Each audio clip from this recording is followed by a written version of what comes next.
आपने भी ब्राह्मणवाद को हवा देने का काम किया है।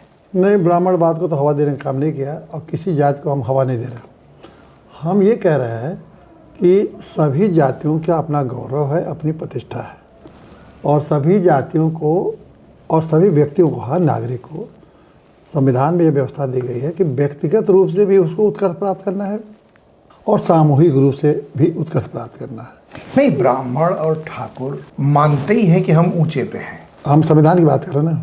अच्छा। देखिए, अब देखिए, यही सबसे बड़ा आजकल मुश्किल यही हो गई है कि मनुवाद, ब्राह्मणवाद, ये बात, ये ऊंचे, वो श्रेष्ठ, ये सब था, ये हम कोई इनकार नहीं कर सकते।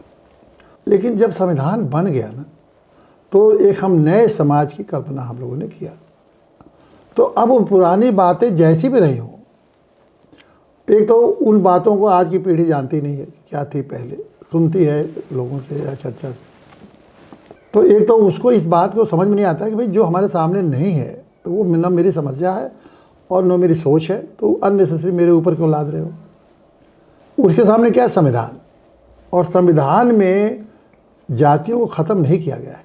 ये भ्रम है ये कि जातिवाद खत्म, जाति खत्म हो जाए। दलितों के बीच में इतना उभार आया कि सारा का सारा दोष, सारी हमारी जो कमी है वो इन लोगों के नाते, खास करके ब्राह्मणों के नाते, और उतने ही नहीं, ब्राह्मणों के खिलाफ अपशब्द भी कहने में अब उनको गुरेज नहीं है। उनको ये समझ नहीं आ रहा है कि अगर कुछ भी कमी है तो उस संवैधानिक दायरे में उसको आगे बढ़ के हासिल करना चाहिए। लेकिन वो उस दायरे में हासिल से न करके गाली दे के हासिल करना चाहते हैं। मतलब उनको चाहते हैं कि ब्राह्मणों को या सवर्णों को नीचा दिखा दें तब हम ऊँचे हो जाएंगे। ऐसा तो कभी हुआ नहीं, रिप्लेस करना चाहते हैं। ऐसा हो सकता है क्या?